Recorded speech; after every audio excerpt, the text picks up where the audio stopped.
এই গল্প কোনোদিন লিখব বলে ভাবিনি। আসলে ব্যাপারটা ঠিক গল্প নয়, ঘটনাটা প্রায় 20 বছর আগের, কিন্তু মনে হয় যেন গতকালের।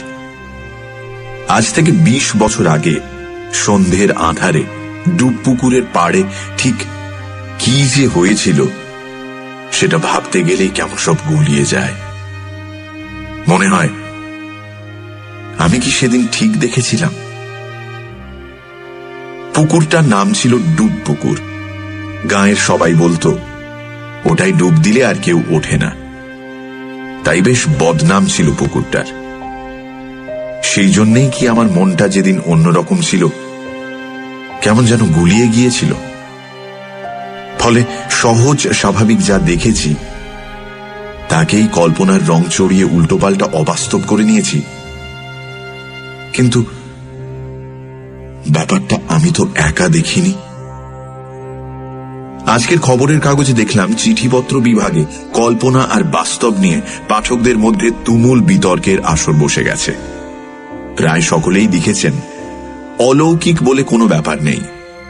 যারা অলৌকিকের কথা বলেন তারা হয় মিথ্যে কথা বলেন অথবা নিজেদের কল্পনাকে অলিক দর্শন কিংবা অলৌকিক বাস্তব বলে চালিয়ে দেন। সব মিলিয়ে ব্যাপারটা নাকি নিছকই সোনার পাথর বাটি। নিজেকে মিথ্যেবাদী বলে ভাবতে আমার কষ্ট হয়, আর সেরকম কিছু কল্পনা বিলাসীও আমি নই। তাই কাগজের চিঠিপত্রগুলো পড়ে মনে মনে বেশ রাগই হলো। তখন ঠিক করলাম ছোটবেলায় দেখা বিচিত্র ঘটনাটার কথা সবাইকে জানাবো। আমার এই গল্প পবনকে নিয়ে।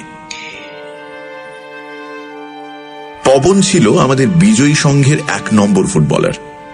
ওর শটে যা জোর, তাতে উড়ন্ত কাক ছিল অতি সহজে ঘায়েল হয়ে যেতে পারে। একবার মনসাডাঙ্গার নেতাজি সুভাষ সংঘের সঙ্গে আমাদের ফুটবল ম্যাচ হয়েছিল। খেলা শেষের মিনিট 10 আগে একটা পাস পেয়ে পবন বল পায়ে বুলেটের মতো ছুটতে শুরু করল। ওর পেছনে ধাওয়া করলো নেতাজি সংঘের 3 জন খেলোয়াড়, কিন্তু বলটা পবনের পায়ে আঠার মতো লেগে রইল, আর পবন শরীরটাকে বাঁকিয়ে চুরিয়ে দিব্যি পৌঁছে গেল পেনাল্টি বক্সের মাথায়।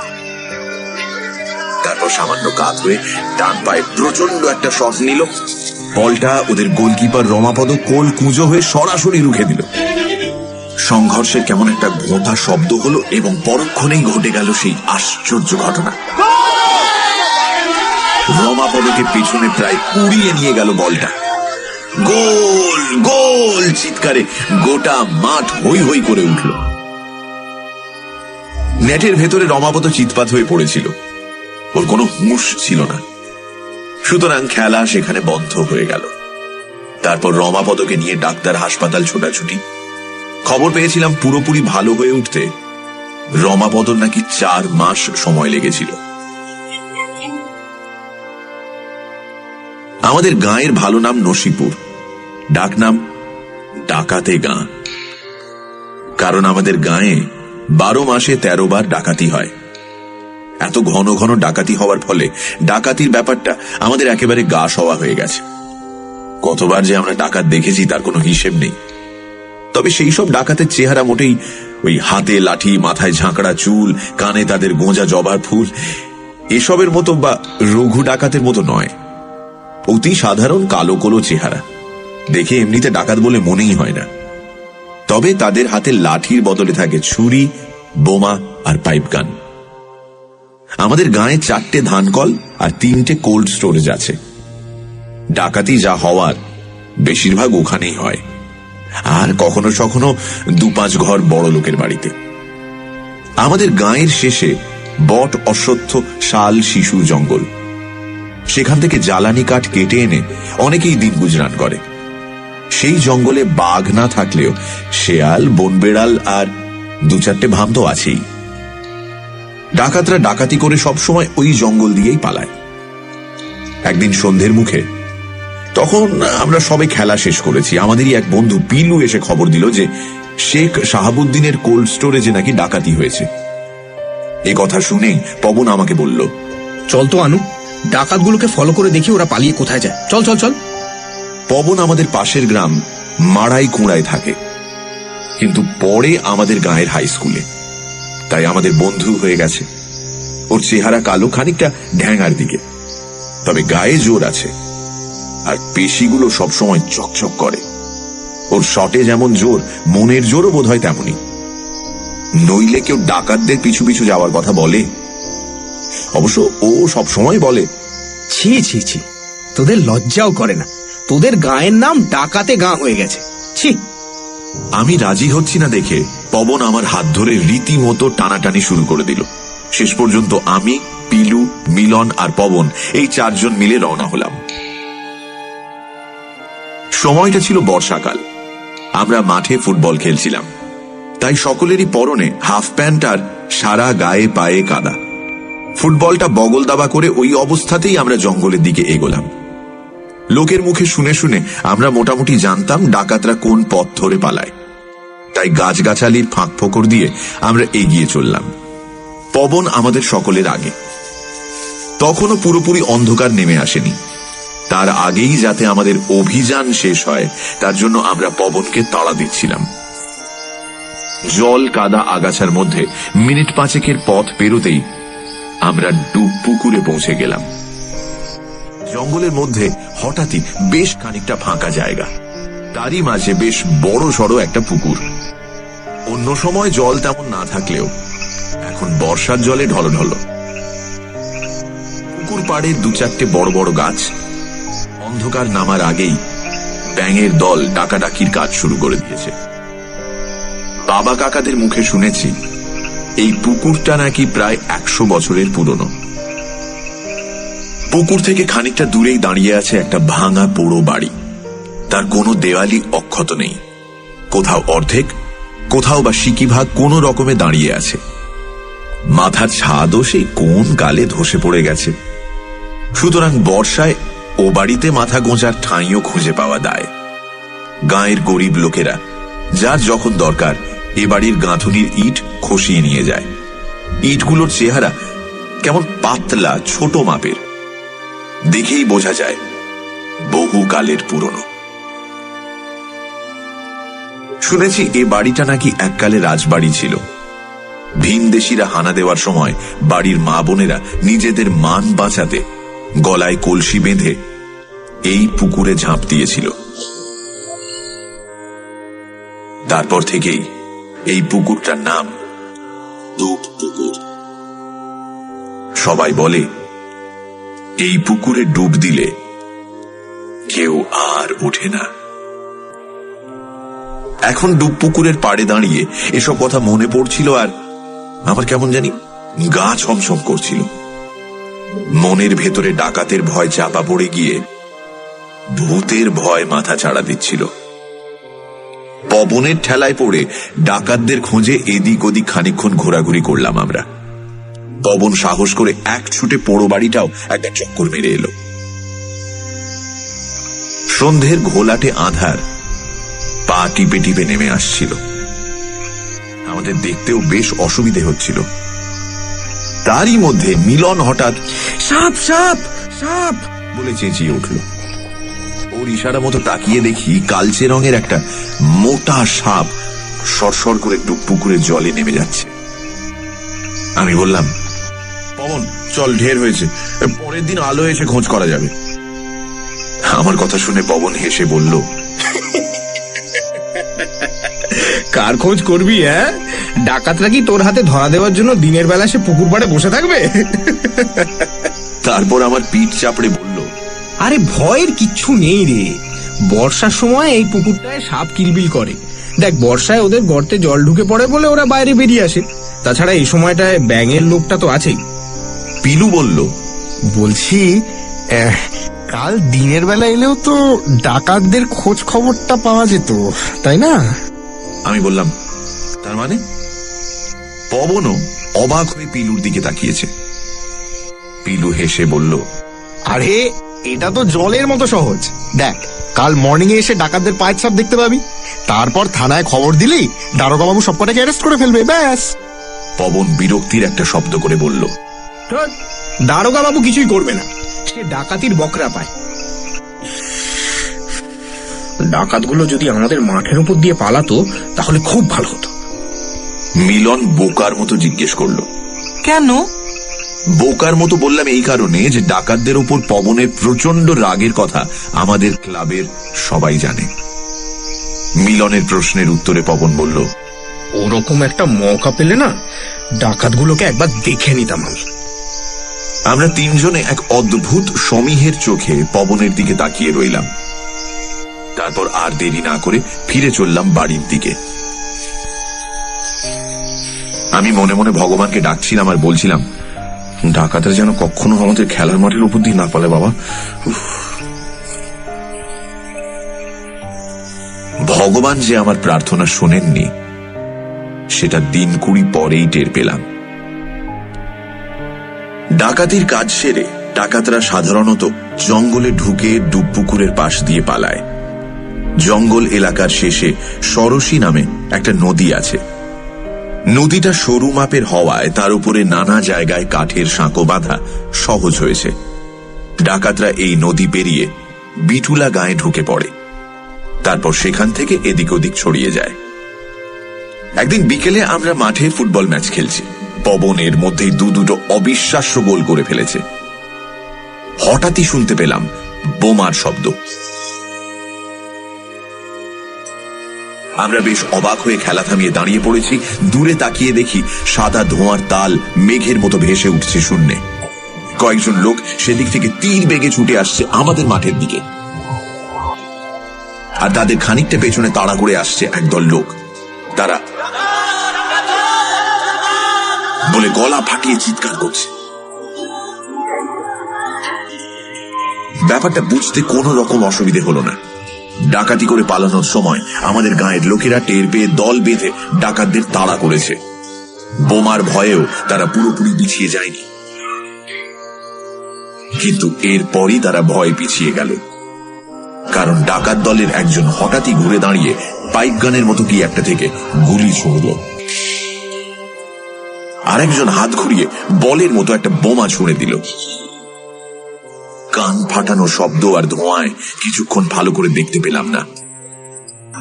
তারপরই দেখি তাড়া করে আসা দঙ্গলের একজন লুটিয়ে পড়েছে, আর তাকে কাঁধে তুলে নিয়ে কয়েকজন পালানোর চেষ্টা করছে। প্রথম বোমা পড়ার পর গাঁয়ের লোকজনের ভিড় ফিকে হয়ে গিয়েছিল। তার উপর দ্বিতীয় বোমা এবং গুলির ঘটনা ঘটতেই তারা ঊর্ধ্বশ্বাসে পেছন ফিরে দৌড়তে শুরু করল। ডাকাত দলের 4 জন তখন ছুটতে ছুটতে আমাদের মাঠের উপরে চলে এসেছে। মাঠটা পেরিয়ে আরো 100 গজ মতন এগোলেই জঙ্গল। সেখানে একবার ঢুকে পড়তে পারলেই ডাকাতদের আর কোনো চিন্তা নেই। কিন্তু ব্যাপারটা ঠিক সেরকম হলো না, কারণ ওদের সমস্ত ছক ওলট পালট করে দিল পবন। ফুটবলটা মাঠের মাঝে চুপচাপ পড়েছিল।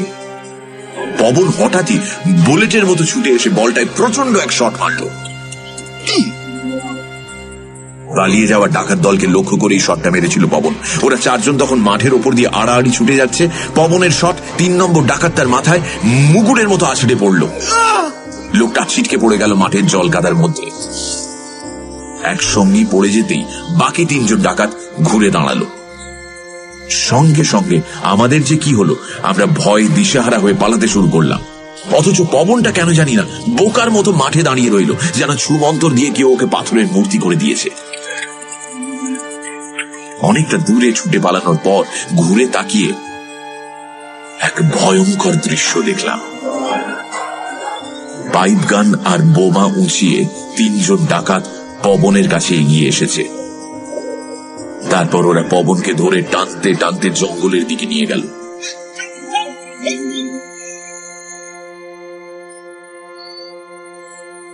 আমরা ভেবে উঠতে পারছিলাম না এখন কি করা উচিত।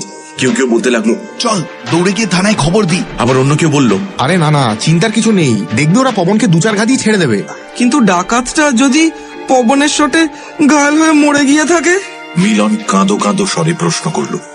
আমি বললাম, ডাকাতটা বোধহয় মরেনি, যেভাবে ওকে ধরে ধরে নিয়ে গেল তাতে মনে হলো মাথা টাথা ঘুরে খানিকক্ষণের জন্য অজ্ঞান হয়ে গিয়েছিল। পিলু বলল, দেখবি ওরা পবনকে সেরকম কিছু করবে না। মিলন বলল, কেন? দেখলি তো কিভাবে পাইপ গান বুকে টেকিয়ে ওকে নিয়ে গেল। আরে এটা তো জলের মতো সহজ। দেখ, ওরা এইমাত্র একজনকে হাফ মার্ডার করেছে, সেকেন্ড টাইম আর রিস্ক নেবে না। পিলুর কথায় আমি, মিলন আর অন্য বন্ধুরা সান্ত্বনা খুঁজে পেতে চাইলাম, আর আমি গোপনে ভগবানকে ডাকতে লাগলাম। মাঠের ধারে তখন গাঁয়ের লোকজন জড়ো হয়ে প্রচন্ড হইচই চলছে। আমাদের চেঁচামেচিতে থানায় খবর দিতে লোক ছুটল। আমরাও দল বেঁধে টর্চ নিয়ে ঢুকে পড়লাম জঙ্গলে। দুরু দুরু বুকে পবনের নাম ধরে ডাকতে লাগলাম। পবন, পবন, পবন, এই পবন, পবন, কিরে পবন, পবন, এই পবন। ডাকতে ডাকতে আমার কান্না পেয়ে যাচ্ছিল। জল কাদার মধ্যে প্রায় ঘন্টাখানেক চেষ্টা করেও আমরা পবনের কোনো হদিশ পেলাম না। তখন বেজায় মন খারাপ করে আমরা আবার ফিরে চললাম গায়ের দিকে। মারাই কুড়ায় পবনের মা বাবাকে কেউ খবর দিতে গেছে কিনা কে জানে। আমাদের সঙ্গের লোকজন ডাকাতদের অত্যাচার নিয়ে নানান কথা বলেছিল, কিন্তু সেসব আমার মাথায় ঢুকছিল না। আমি শুধু পবনের কথা ভাবছিলাম, ওর দুঃসাহসের কথা ভাবছিলাম, আর একই সঙ্গে একরাশ দুঃখ বুকের ভেতর জমাট বেঁধে যাচ্ছিল। কিন্তু অন্ধকার খেলার মাঠটা বেরোনোর সময় টর্চের আলোয় আমরা পবনকে দেখতে পেলাম।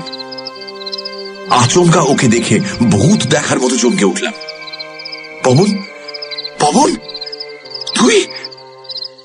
ও হেসে বলল, হ্যাঁ রে, এবারেও হেরে গেলাম, ওরা পালিয়ে গেল। পবনের মুখে হাতে কালশিটের দাগ, বাঁ চোখের ওপরটা ফুলে রয়েছে, সামান্য রক্ত বেরোচ্ছে সেখান থেকে। বুঝলাম ডাকাতরা ওকে বেধড়ক মার মেরেছে, শুধু প্রাণে মারেনি এই যা। পিলুর কথা সত্যি হয়েছে দেখে আমার ভালো লাগলো, আর ভগবান এবারে অন্তত আমার প্রার্থনা শুনেছেন। আমি পবনের হাত চেপে ধরে কেঁদে ফেললাম। ও সামান্য যন্ত্রণা শব্দ করে ওই অবস্থাতেও আমাকে সান্ত্বনা দিল। কাঁদিস না আনু, কাঁদিস না। এক মাঘে শীত যায় না। ডাকাতগুলোকে আমি দেখে নেব, কিছুতেই ছাড়বো না। যখন তখন ডাকাতি করে বেড়াবে, এটা কি মগের মুলুক নাকি? হ্যাঁ, সবাই পবনকে ঘিরে ধরে নানা প্রশ্ন করতে লাগলো। আমরা দু তিনজন বললাম, আরে ওকে আগে ডাক্তারখানায় নিয়ে যাওয়া দরকার, দেখছেন না ওর কি অবস্থা? তার মধ্যে ওকে প্রশ্ন, ডাক্তারের কাছে নিয়ে চলুন আগে।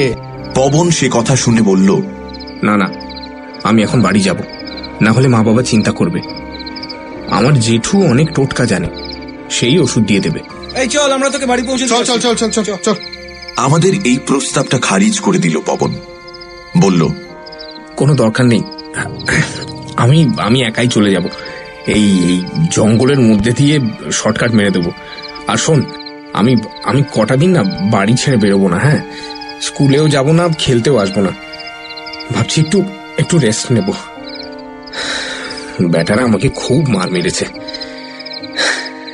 মিলন মিনমিন করে বলল, এর মধ্যে যদি ডাকাতরা আবার অ্যাটাক করে? পবন ঝাঁঝিয়ে উঠে বলল, অ্যাটাক করলে তোরাও দল বেঁধে অ্যাটাক করবি। দেখলি তো, 1 শটে কেমন একটাকে কাজ করে দিয়েছিলাম। তোরা সবাই মিলে ডাকাতগুলোকে তাড়া করতে পারবি না? তারপরে তো আমি আছি। পবনের তেজ আর সাহস আমাদের মধ্যে কেমন যেন বীরের ভাব জাগিয়ে তুলছিল। মনে হচ্ছিল খুব সহজেই আমরা দল বেঁধে ডাকাতদের তাড়া করতে পারি। আমাদের যথেষ্ট পরিমাণে সাহস জুগিয়ে পবন চলে গেল। সামান্য ঘুরিয়ে হেঁটে ওর শরীরটা অন্ধকারে মিলিয়ে গেল। সবাই পবনের সাহস নিয়ে নানা আলোচনা করতে লাগলো। পবন আমাদের বন্ধু এই কথা ভেবে গর্বে আমাদের বুক ফুলে উঠল। বারবারই মনে হতে লাগলো, পবন একা যে কাজ করতে পারে, আমরা সবাই মিলে সেই কাজ করতে পারবো না? আমরা ডাকাতে গায়ে থাকি, এটা কি কম অপমান? অথচ অন্য গাঁয়ের ছেলে হয়ে পবন সেই অপমানের বিরুদ্ধে একা রুখে দাঁড়াচ্ছে। সেই রাতেই আমরা বিজয়ী সংঘের ছেলেরা শপথ নিলাম, ডাকাতদের আমরা সহজে ছেড়ে দেব না। দেখা যাক কত ধানে কত চাল, তার উপর পবন তো আছেই। বেশি দিন অপেক্ষা করতে হলো না। ঠিক 12 দিনের মাথাতেই 5 ডাকাতের মুখোমুখি হলাম আমরা। না, ব্যাপারটা ঠিক মুখোমুখি বলা যায় না, কারণ ওরা মাঠের উপর দিয়ে খুব জোরে পা চালিয়ে সটকে পড়ছিল জঙ্গলের দিকে। আর আমরা তখন খেলা টেলা সেরে গল্প গুজব মাঝপথে থামিয়ে চটপট পা চালিয়েছি বাড়ির দিকে। খেলাধুলো শেষ হওয়ার পর আমরা রোজই মাঠে বসে কিছুক্ষণ গল্প করি, তারপর অন্ধকার নেমে এলে বাড়ির পথ ধরি। আজ সেরকমই গল্প করছিলাম, কিন্তু মাঝপথে বৃষ্টি এসে বাদ সাধল। তখন 6-7 জন চলি রে বলে তড়াক করে উঠে পড়েই দৌড় লাগালো। আমরা 5 জন ধীরে ধীরে উঠলাম। 5 জন, কারণ আমি, পিলু আর মিলন ছাড়া সঙ্গে ছিল নগেন আর সাধু। সাধুর বগলে ফুটবলটা ধরা ছিল। ওর চেহারা বেটে খাটো, গাঁটটা গোট্টা, সাহসও খুব একটা কম নয়। তাড়াতাড়ি পা ফেলতে ফেলতে ও আমাকে জিজ্ঞেস করলো, এই আনু, অমন কবে থেকে আসবে রে? আমি বললাম, সেদিন যা মার খেয়েছে মনে হয় না হপ্তা 3 আগে আসতে পারবে। ওর কথাগুলো না সেদিন আমার খুব মাথাতে লেগেছে। আমাদের গায়ের কি প্রেস্টিজ বলে কিছু নেই নাকি? পিলু বলল, আরে আমি তো সেদিন থেকে শুধু ডাকাতের জন্য ওয়েট করছি, জানিস এর মধ্যে একদিন ঘুমের মধ্যে আমি ডাকাত ডাকাত বলে চেঁচিয়ে উঠেছি। মিলন তখন হেসে বলল, বুঝেছি, তুই স্বপ্নে সব ইয়া ডাকা ধরবি আর রিয়েল লাইফে ছুটে পালাবি। পিলু রেগে গিয়ে কি একটা বলতে যাচ্ছিল, কিন্তু সেটা আর বলতে পারল না, কারণ ঠিক সেই মুহূর্তে সাধু চাপা গলায় বলে উঠেছে, ডাকাত। সাধুর নজরের তারিফ করতেই হয়। ওই ঝিরঝির বৃষ্টির মধ্যে প্রায় 40 হাত দূরে আবছা অন্ধকারে 5টা কালো কালো ছায়াকে ও ঠিক লক্ষ্য করেছে। লক্ষ্য করার 2টো কারণ খুঁজে পেলাম। প্রথমত, একটা ছায়ার হাতে সাদা রঙের বড় সড়ো একটা পোটলা ছিল, আর দ্বিতীয় কারণ হলো 3 নম্বর ছায়াটা খুঁড়িয়ে খুঁড়িয়ে চলছিল। সাধু চাপা গলায় বলল, সেদিনও একটা ডাকাত একটু খুঁড়িয়ে খুঁড়িয়ে হাঁটছিল, আমার স্পষ্ট মনে আছে। পিলু বলল, হ্যাঁ ঠিক বলেছিস, কারেক্ট। সঙ্গে সঙ্গে আমাদের রক্তে যেন দেশাত্মবোধের আগুন জ্বলে উঠল। ফুটবল ছুঁড়ে ফেলে যে যেমন পারলাম বড় বড় ইট পাথর কুড়িয়ে দিলাম। সাধু কোথা থেকে একটা শুকনো গাছের ডাল জোগাড় করে নিল। তারপর আমরা পাগলের মতো বলে হই হই চিৎকার জুড়ে দিলাম, আর একই সঙ্গে ইট পাথরের টুকরো ছুঁড়ে মারতে লাগলাম ডাকাতদের দিকে। আমাদের আচমকা এই পাগলামিতে 5-5টা জোয়ান লোক কেমন যেন হকচকিয়ে গেল। তারপর একটু দেরি না করে ছুট লাগালো জঙ্গলের দিকে। আমরা লড়াই খেপা হয়ে লোকগুলোকে তাড়া করলাম। সাধু বাতাসে ওর লাঠি ঘোরাতে ঘোরাতে চিৎকার করে বলল, সাহস থাকে তো আয়, সিঙ্গেল সিঙ্গেল লড়ে যা। সিঙ্গেল সিঙ্গেল লড়াই হলে তার রেজাল্ট কি হতো জানি না, কিন্তু সে লড়াই আমাদের লড়তে হলো না, কারণ ওই 5-5টা ডাকাতের সঙ্গে সিঙ্গেল লড়ে গেল পবন। তবে যে পবনকে আমরা চিনতাম, সে পবন নয়, অন্য এক অচেনা পবন। ছুটতে ছুটতে আমরা জঙ্গলে ঢুকে পড়েছিলাম। গাছের পাতায় বৃষ্টি ফোঁটার শব্দ, ব্যাঙের ডাক আর অন্ধকার আমাদের ঘিরে ধরল। ভিতরে একটা অদ্ভুত শক্তি আমাদের তাড়িয়ে নিয়ে যাচ্ছিল। একটু পরেই আমরা ডুবডুবুরের কাছে চলে এলাম, আর সেখানে পৌঁছানো মাত্রই যে দৃশ্য দেখলাম তাতে পাথর হয়ে যাওয়া ছাড়া কোনো উপায় ছিল না। পুকুর পাড়ে 5 জন ডাকাতের মুখোমুখি রুখে দাঁড়িয়েছে পবন। ওর লম্বা শরীর থেকে এক বিচিত্র নীল আভা ঠিকরে বেরোচ্ছে। সেই আলো ডাকাতগুলোর শরীরের নানা জায়গায় পড়ে চকচক করছে। পবনের গায়ে কোনো পোশাক নেই, তবে বরফ কুচির মতো এক রাশ মিহি গুঁড়ো ওর চোখে মুখে গায়ে লেপটে রয়েছে। তারই মধ্যে চোখ দুটো তীব্রভাবে জ্বলজ্বল করছে। ভিন গ্রহের এক অপচ্ছায়ার মতো ডুব পুকুরের পাড়ে দাঁড়িয়ে রয়েছে পবন। ডাকাতগুলো পবনকে দেখে ঘাবড়ে গিয়েছিল, কিন্তু অবাক হওয়ার প্রথম ধাক্কাটা সামলে নিয়ে ওরা আত্মরক্ষা অথবা আক্রমণের কাজে নেমে পড়ল। গাছের আড়ালে দাঁড়িয়ে আমরা 5 জন হতবুদ্ধি হয়ে সব দেখতে লাগলাম। অন্যান্য ইন্দ্রিয় অকেজো হয়ে গিয়ে শুধু আমাদের চোখ কাজ করে চলল। একজন ডাকাত কোথা থেকে যেন একটা লম্বা ছুরি বের করলো, তারপর বিশ্রী গালাগাল দিয়ে ঝাঁপিয়ে পড়লো পবনের উপর।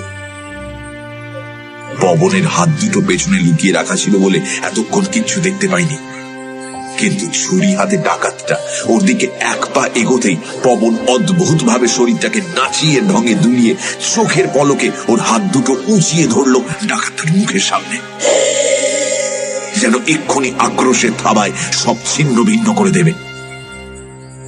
ওর হাত দুটো দেখা মাত্রই আমাদের বুকের ভেতরটা কেমন ঠান্ডা হয়ে গেল। পবনের 2 হাতের 10 আঙুলের জায়গায় হিল হিল করছে 10টা লিকলিকে কালো সাপ।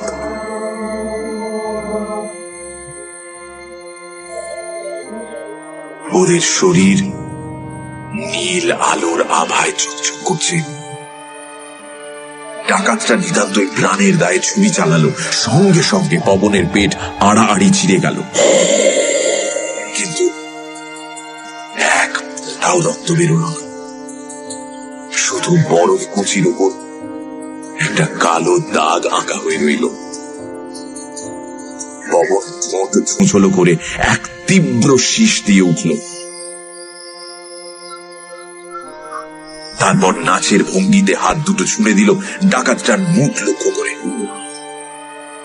কটা সাপ একসঙ্গে ছোবল দিল কে জানে। ডাকাতটা শব্দ করেই খসে পড়ল জল কাদার উপরে।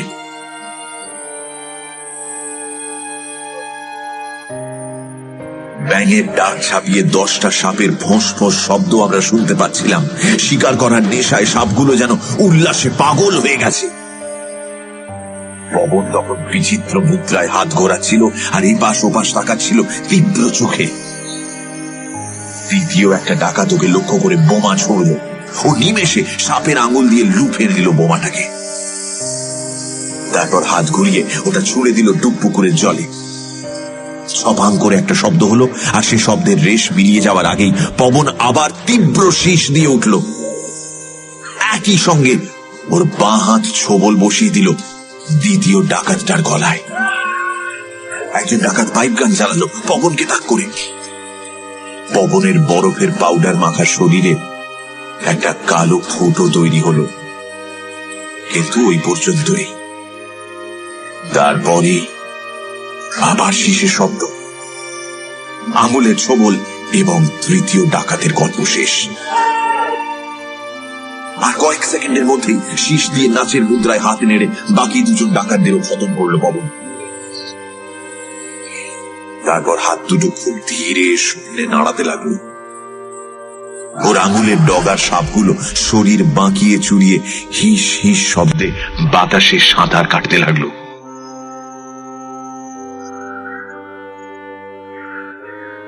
এক অদ্ভুত উত্তেজনা আর আতঙ্কে আমি ঠক ঠক করে কাঁপছিলাম।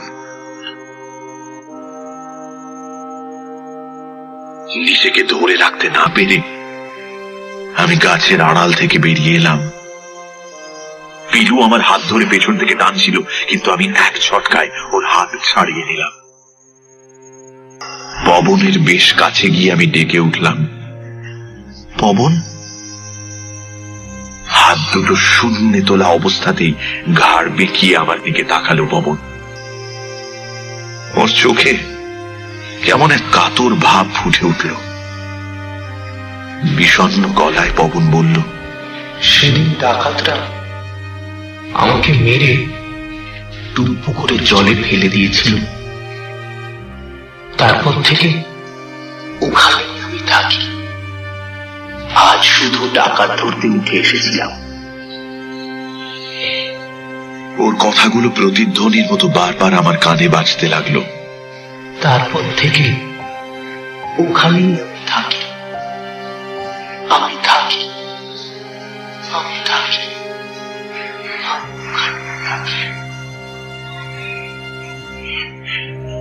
কথাগুলো বলেই আচমকা পুকুরের দিকে দুপা ছুটে গেল পবন। অদ্ভুত ভঙ্গিতে শূন্যে লাফ দিল। একটা তীব্র শীষের শব্দ শোনা গেল। ওর শরীরটা শূন্যে বাঁক নিয়ে আবার তীরের মতো সোজা হয়ে গেল। তারপর সেই তীর নিখুঁত ভাবে বিঁধে গেল পুকুরের জলে। অথচ জলে কোনো শব্দ হলো না, কোনো ঢেউ উঠেনি। শুধু পবনের নীলাভ জ্যোতির্ময় শরীরটা জল ভেদ করে ঢুকে গেল ভেতরে।